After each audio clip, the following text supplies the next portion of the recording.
What's up guys, Matt Manduke here. I am at the Maurice River Bluffs again. The things I want to cover are going to be difficulty of the trail, the ability to do mountain biking or hiking on the trail, the ability to do fishing or anything else on the trail, and also the cleanliness of the trail. If you come over here, they give you a map of the trail. If you do all the trails, I want to say it's like 5.5 miles. As far as South Jersey is concerned, there are a couple other places to do bluffs like Union Lake, but the hiking trail at Union Lake really isn't all that involved. This is very interesting because you walk on side of the different bluffs. All right, so now I'm not actually much further down. I'm actually on the main road in. But if you follow this road, this goes all the way down to the dock where you can do some fishing. It's not that far of a walk if you're into fishing, but I have dragged my boat down here and it's a bit far to drag a boat. But from here, you also get a couple trails that split off.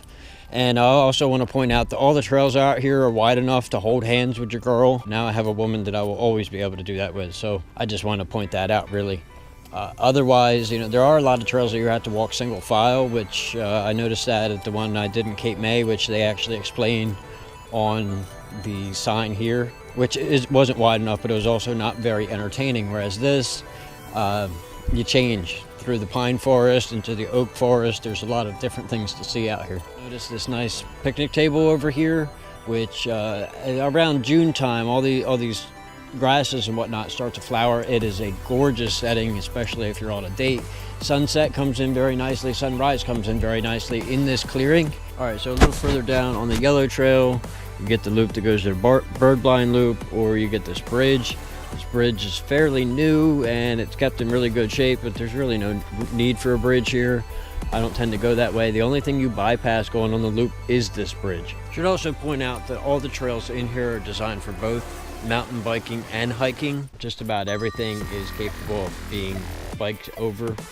I do see a lot of people doing that on the weekends, not so much during the week. You get this nice outlook. Is the marsh.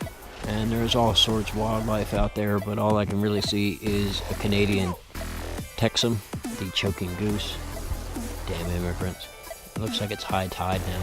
All right, so the next thing you see on the yellow trail is the bird blind, which is just this little hutch here where you could like hang out and look at the animals. All right, so I don't mention to anybody, anytime you're hiking anywhere, to make sure when you're done, you check yourself for ticks. I just found one on me.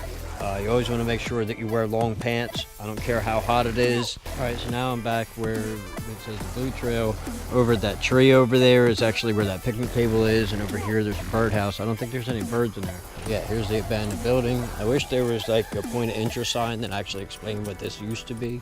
Yeah, and if you look down in there, I don't know if you can see him with the GoPro or not, but there was a vulture just hanging out.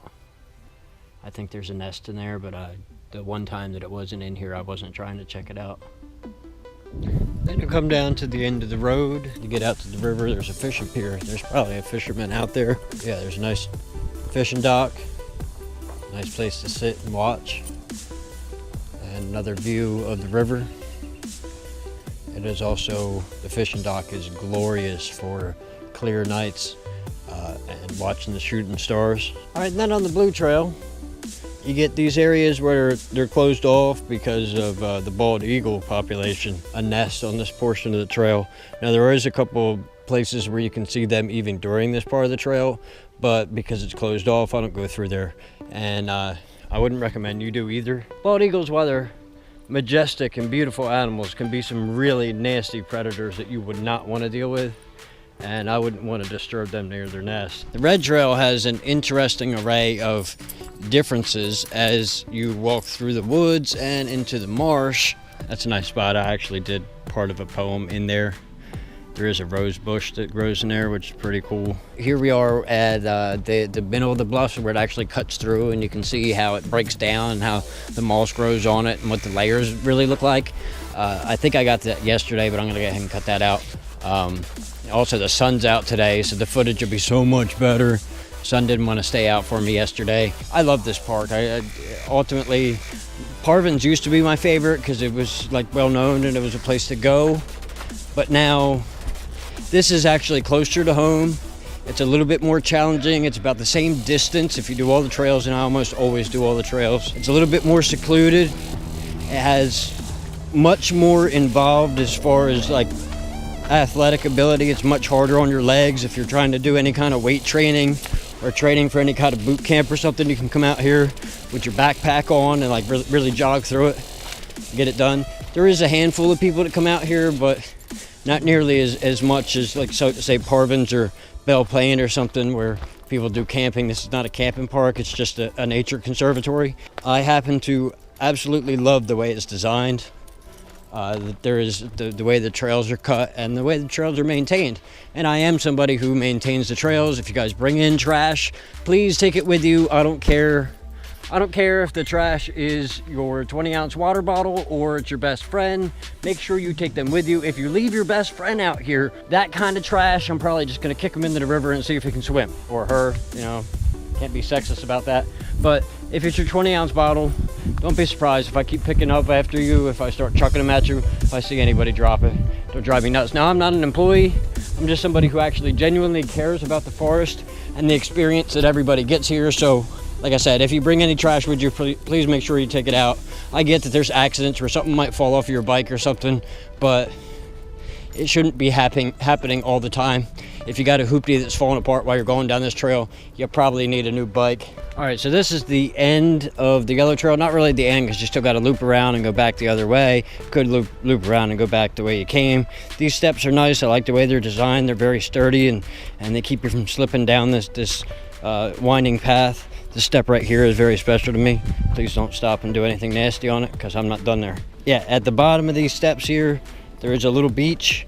I wouldn't swim in this beach because it looks like it gets very mucky in the summertime, but what there is here is a spring. I don't know who put a pipe there, but somebody put a pipe into it and somebody put a hose into it. I have bathed in this spring. I drink out of this spring every time that I am here. I have never gotten sick from it.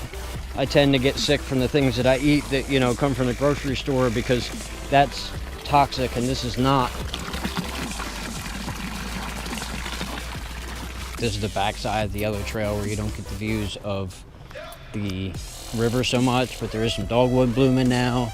There's some cool fallen trees, and this is actually my favorite part of the yellow trail, regardless of all the views and stuff you get at the marsh.